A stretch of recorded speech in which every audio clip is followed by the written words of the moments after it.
Europe 1, Village Média.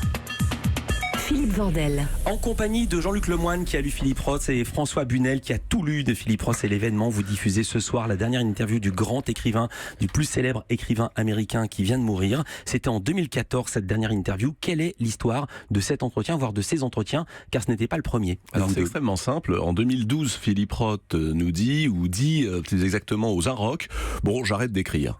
Bon, ok, très bien, ça faisait 2 ans déjà qu'il n'écrivait plus beaucoup, qu'il l'avait un peu annoncé à travers ses bouquins.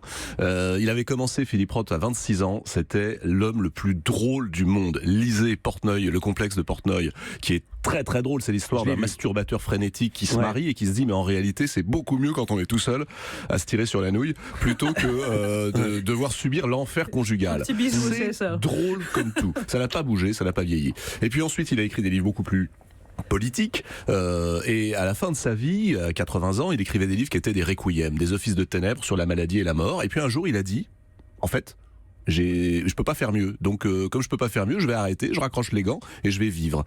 Et puis, 2 ans plus tard, je lis dans la presse, Philippe, je ne ferai plus jamais d'interview. Là, je me dis, c'est pas possible. Je l'ai rencontré 10 fois pour l'Express où je travaillais, pour France Inter, etc. Et je lui envoie un mail en lui disant, Philippe, non, vous pouvez pas me faire ça, pas à moi. Allez, une dernière. Il me répond, ok, jeudi, je m'en souviendrai toute ma vie, jeudi 9 juin 2014, 14h chez moi. Et ensuite, terminé. Enfin, fallait pas me le dire 2 fois. On a pris les caméras, mon réalisateur Adrien Solan, on s'est mis dans l'avion et on a tourné entièrement l'interview, ou plus exactement le documentaire qui sera diffusé ce soir. Et il revient sur toute sa vie. Et c'est parfois drôle, souvent très émouvant. Alors, une fois n'est pas coutume, on va entendre les derniers moments de l'interview, quand justement Philippe Roth raconte la fin. En l'occurrence, c'est la fin d'un autre, mais évidemment, on pense à lui. J'avais entendu l'histoire d'un acteur anglais qui avait perdu sa magie. C'était un acteur très éminent et capable de jouer toutes sortes de rôles. Il est monté sur scène un soir et de manière complètement inattendue, il n'a pas su jouer. Il était atroce. Ce n'était pas le trac, c'était autre chose. Il avait simplement perdu sa magie.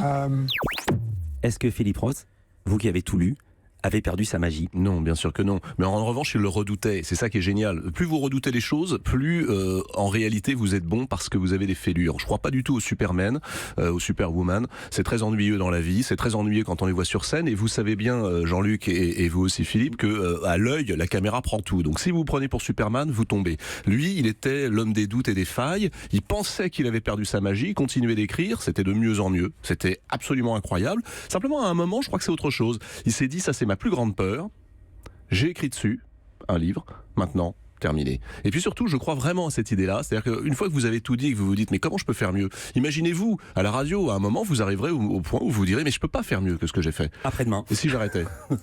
Après-demain. C'est pas forcément grave, vous savez, quand on a écrit 31 livres, dont 28 chefs-d'œuvre. Il parle lui-même de sa fin à votre micro et il choisit la métaphore d'un mur. Tout le monde se heurte contre le mur. Que ce soit la mort, ou perdre ses pouvoirs, ou tomber dans une embuscade de l'histoire et être tué à la guerre, ou bien qu'une maladie balaye une communauté. La némésis est là, au coin. Alors je me suis arrêté et je me suis mis à prendre du bon temps. Quand il vous dit ces mots, il est encore en bonne forme? Ou c'est une antiphrase, je prends du bon temps? Ah non, il est en pleine forme. Il avait même acheté pour la première fois à 80 ans un téléphone portable. Il me l'a sorti, on le voit à l'antenne. Il sort le téléphone portable et il dit regardez, vous connaissez ça, hein? Attendez, je viens de découvrir, c'est super. Vous savez, vos amis peuvent vous appeler, ils peuvent même vous envoyer des lettres. Ah, t'as raison qu'il est en pleine forme. Non, mais toute sa vie, ça veut dire quoi? Ça veut dire que toute sa vie, cet homme a été dans son art. Rien ne le divertissait. Il s'était complètement mis dans une vie qui est celle de l'écriture. Et tout à coup, il découvrait le divertissement. Oui, non, parce que toute sa vie, jusqu'en 2012, il arrête d'écrire. Jean d'Ormesson, lui, a écrit jusqu'au dernier jour, ce qui vous a permis, François Bunel, de faire une très belle émission dans laquelle sa fille Héloïse avait lu la dernière phrase de son dernier livre. Vous l'avez encore en tête? L'émission, oui, Ouais. et la phrase, on est le matin, on est en direct. Ouais, et cette émotion terrible. Oui, bien sûr. C'était le record de l'émission. Je sais que vous n'aimez pas parler de chiffres, vous avez dépassé le million pour une émission sur la littérature. Quand même, vous allez me dire que Jean d'Ormesson attendez, on est très content. transcendait la littérature elle-même, c'était un personnage. Oui, c'était mais un quel personnage. souvenir vous gardez de cette émission très touchante? C'était un écrivain, on dit souvent c'est un personnage. Jean d'Ormesson était un romancier formidable aussi. Arrêtons de faire la fine bouche, c'était un romancier populaire et pour moi un grand écrivain aussi. Je garde de cette émission le souvenir d'un moment de sincérité, de vérité dans un monde médiatique qui contribue à faire en sorte que la sincérité disparaisse. C'était incroyable de faire un truc bouleversant à 20h50. C'était l'avant-dernière émission de la saison, c'est ce soir, la Grande Librairie, l'avant-dernière de la saison. Ça sera quoi la dernière? Eh bien la dernière, ce sera une émission qu'on va penser demain, parce que à chaque jour suffit sa peine. Et vous savez, c'est comme ça qu'on travaille. J'ai pas vraiment programmé. Je suis en train de me dire, finalement, j'ai tout cassé ce soir. La semaine dernière, c'était la mort de Tom Wolfe. On a en partie cassé le plateau. Allez, on fait l'émission pour Philippe Roth ce soir, et demain, on réfléchit à ce qu'on fait la semaine prochaine. Mais ce sera festif et très beau. Europe